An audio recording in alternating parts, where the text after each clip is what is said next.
Falcons for you? I'm leaning more Error 404. Find a way to be the young star that he is. It's our first game of MLBB MSC at EWC 2026. I know two guys who are ready to call the action. It's Naisu and Gideon HQ. It took us weeks, if not months, for everyone to make their way here to the mid-season cup in Paris.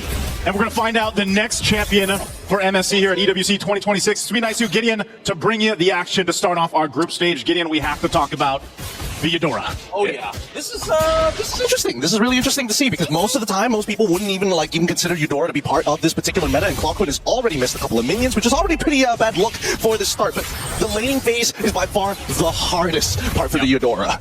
The Eudora, it went through an interesting change, man. I mean, when it was its older self, you know, she kind of had a one kind of trick, like, here's my ultimate, here's a bunch of damage. But now, I know LaFell mentioned it, you know, you can actually do quite a bit of damage just with her first skill even. Yes, that Fork Lightning is now interesting. Now that they've kind of revamped the way that her passive works, especially with the Superconductor. Now, if you look over Troll, right, he's got that little indicator, and that's because that's the Superconductor stack. If he's able to hit with another ability, you can empower it to do some things. Now, Fork Lightning is particularly interesting because now you can start getting some movement speed on top of extra DPS. So you start kiting around these people if you can apply it more effectively. Yeah, one thing too is we got a chance to go ahead and call the games during the wild card. You know, we got to see Falcons meta make their way through that gauntlet that it was. Again, even those best of ones were pretty brutal. We know that they developed over those weeks, you know, or that week, those days that they had to play. We heard that they didn't even have much practice, you know, but they managed for the first time to get to the points in the group stage here for MSC after all that they've been through. And again, this is a team that we talked about that has this kind of innate synergy between each other, right? They've played together so much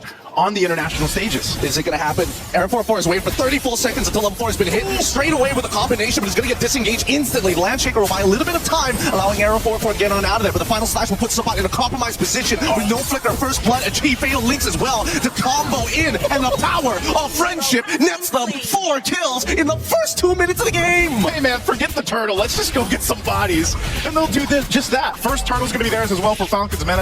What a start. Let's take a look at the replay here brought to us by STC. I mean, again, man, this was a setup waiting to happen. A flicker, a stolen fatal links for Cuffin was the setup. Yeah, great eyes on Cuffin actually, because he saw the angle. It's like, maybe I can actually get a little bit more. They could have been happy with just 1 kill, but they decided we're going to go above and beyond. And now, unfortunately, that wasted 30-second angle that Arrow 4-4 was sitting up on that top side for to try and unlock Subban has now failed, and now has put him significantly behind. Because if you look at Vlad, he's already level 6 to Arrow 4-4's level 4. Yeah, this is one of the things, again, where, you know, if you're able to go ahead and get these early starts into this game, the current meta that we're seeing, snowball potential can be quite insane, and you're talking about a 2,000+ gold lead already at this point, nearing that 4-minute mark. You're setting yourself up successfully here for Falcons meta. And across the board, too, Troll, again, one of the, I would say he's a prominent Cho player. This is probably his best, or one of his best picks that he brings to the table. It's what he kind of made a name for himself in their first international experiences. And, you know, now that you have this lead, you can take that chance. Try to set things up. Oh, Troll. Speaking of setting things up, they already have the wombo combo of a lifetime, but Troll, they don't have enough base damage to kill him just yet. Luckily, he is rocking the tank emblems, able to keep him alive for the time being. But for now, it just goes to show they're just getting stat checked early on in the game.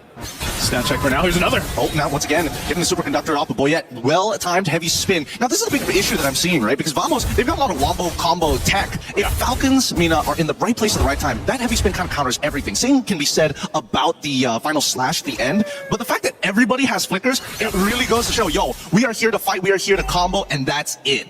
The heavy spin's so good, man. And that's why the Akai, over the course of the past weeks, if not months up to this point, he's been taking a value in terms of hits. Oh, Troll, I was waiting for it. Already had the way of the dragon, but Sabat manages to get on. Do we see the punish? And yes, it is good. It pulls one more over the wall. Almost unintentionally, but they already saw everything. This is one back, a double kill for Vamos to pull him back into a better position. Hey man, Vamos brings himself back into this game. They should be able to go ahead and take this turtle as well, so they'll even out the objective. Turtle takes.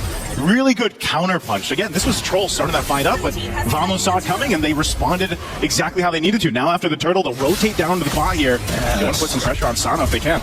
Very nice. I like the way that Vamos is taking advantage of this, right? Initially, the game plan is if he just gets Sabat a slight lead in the lane, that lane should be basically done for, and then we can go straight back into team fighting and play for our strong side like Miracle mentioned earlier. Yeah, there's a lot of... Oh, wait, the dragon. Onto Z, keep side? I don't know if that's who you want to kick, you know? I mean, yeah. Here's what...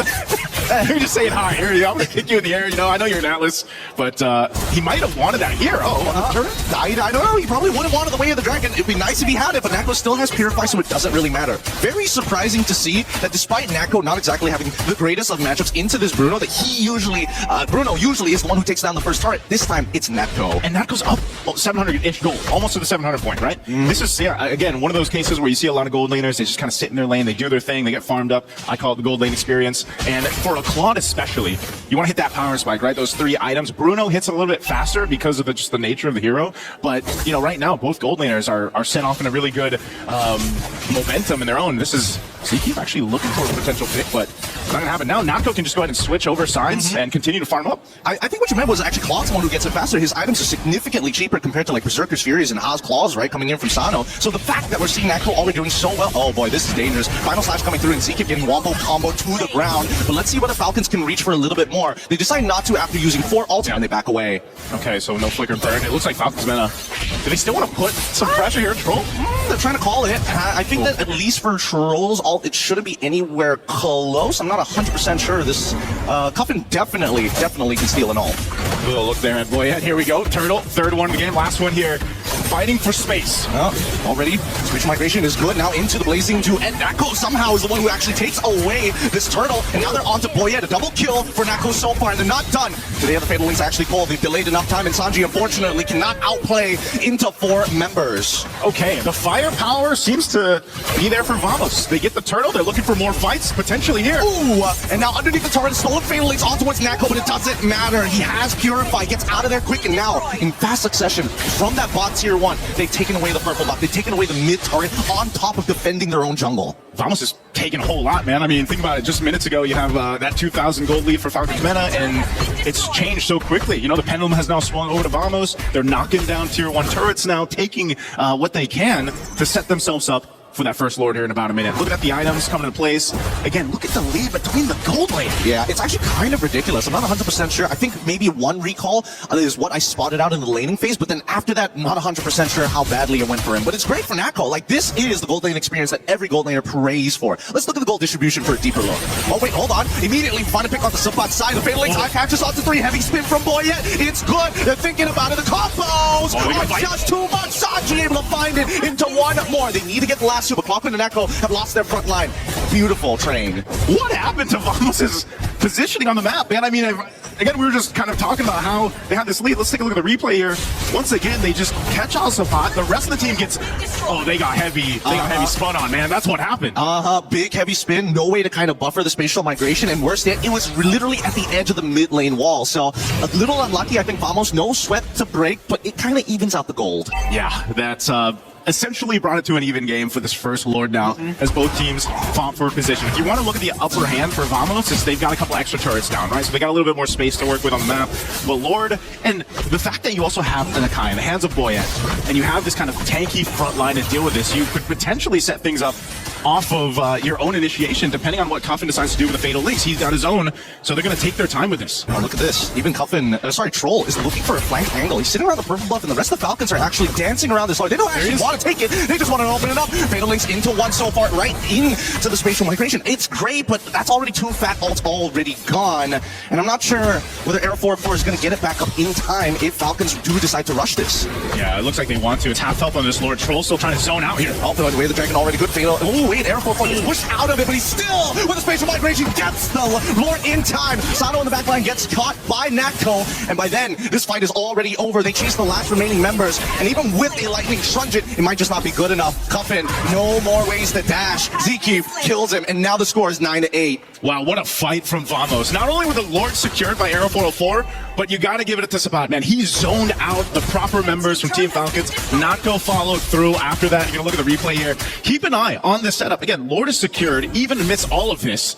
But then where Sabat goes, he even burns the flicker, zones out Sano. So much of your damage profile is gone there. Nako was sticking to him, and that's how he's capitalizing on the kills. Well, I'm most surprised of the fact that they were able to steal the Lord. Like, everything that could have gone right for Falcons was already in the mix of this piece of bread that they were trying to bake, but unfortunately overcooked. And now Nako getting attacked by the epic spin. Luckily, the Winds of Nature keeps him alive long enough. Way the Dragon's going to kick him down, but the rest of the team can't even finish it off. Sanji gets him at the very end. Now Clockwood finds the trade. Subpot gets them back, and with the damage dealers gone, this allows Vamos a free in on the attack. Stolen Fatal Links onto 3, but Cuffy can only do so much before he dies. Subpot takes him out, and it's over. Sano takes out 1, and this might be it. Sano finally has skilled just enough with no ults and nothing left. That should be it for Vamos. Ooh, did it cost them though, Gideon? I mean, they lost that base turret. It's a good thing. Oh, are they going to chase down Air 4-4? They can punish this. Yup, into the Violent Requiem. Sano forgot the alt timers. All right. It was going so well until it wasn't. I mean, Sano had the space to work with. Like you mentioned, he hit that power spike where he's actually being able to do some damage. Again, he was, what, 2,000-3,000 gold behind Natgo, and, you know, that's really what they had to lean on. So, yeah, he's still quite behind, but he's starting to at least do some damage. The problem is in that fight, you know, Vamos lost Natgo, but they have enough damage to actually pull through the fight, enough kind of durability to still duke it out, and that's also partly due to the lead that they have. Oh, Fatal Links onto 1 so far. They haven't forced this. Sanji is able to get a really good final slash, but doesn't get that backline. Sanji has no way to reset. Tries to get out of the fight, but it's too late. Lapu is in the wakes, and now the heavy spin, unfortunately, can't do much about the scenario. What a catch here, and a lot of battle spells just gone. Yep, that was the mark. Troll found the mark. Purify wasn't available because it was used in the last team fight that they had trying to defend the base, so they knew right to go for Natgo. They took him out. Essentially, what does that do? It buys more time for Falcons Mena to kind of get back into this game. They've whittled down a gold lead a little bit, but essentially it's, if they can find a pickoff, sometimes it might even be popping that Purify, you know? And that might be the case. If you can get these battle spells down, then your game plan for Team Falcons can be executed faster or better. And that's what Troll has been trying to do here. Now this Lord is up. Second one of the game. Troll's going to zone out Quacoon. They've already used spatial migration at this point. How are they going to close the distance? The backline needs to get zoned out. Subpot jumps into the bravest fighter, but they're immediately focusing their energy onto Sanji. 50-50 here. Who's going to get it? Subpot flickers forward onto Sano. Blazing Duet as well. Right onto Coffin. Stolen Fatal Links pulls him away, but that Lord falls into the hands of Clockwood as they clean up the rest of Falcons, who have to run back and defend the base. Oh man, again, Team Falcons, it looked like they didn't know exactly how to execute the team fight there. And, you know, if Sano is just zoned out the whole time, I said, what are you going to be able to do there with your damage? But right now, base turn in the mid will go down. Oh no, trying to make this play. Clockwood even flickering forward and trying to make the wombo combo. Cuffin goes down, and now nobody can clear the wave in time. Sanji, he has an opportunity. He's back up with Troll. They're looking to clear these minions as soon as possible. He's thinking about it, but he needs the help. Final Slash comes on through, but how long can he sustain before it all turns black? Vamos closes out the game 18-11.